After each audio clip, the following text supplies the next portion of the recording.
Hello guys. मैंने पहले ही सारी तैयारी कर दी थी घर को बनाने के लिए।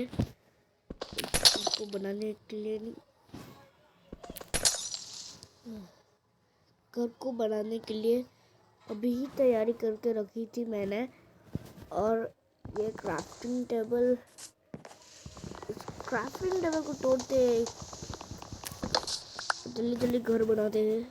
मेरा एक स्टैक कहाँ गया?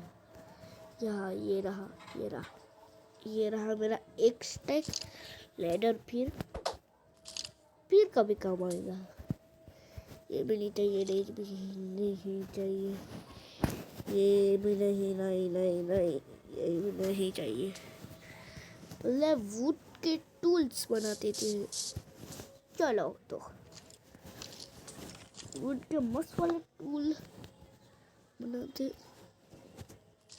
ये 8 स्टिक्स और इससे बनाएंगे हमारी पिकैक्स, एक ये एक्स और बस।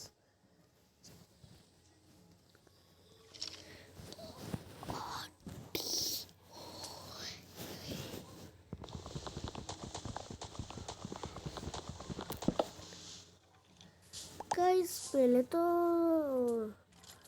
सुबह कर लेते, सुबह।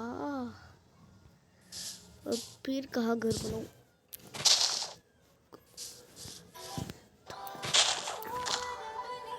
हाँ हाँ हाँ गाइस 2 मिनट भी नहीं रुकना है, अभी करना है मेरा। मैं घर बना के फिर मिलता हूँ। अभी तो बाय बाय बाय। सब्सक्राइब करना मत भूल देगा भाई।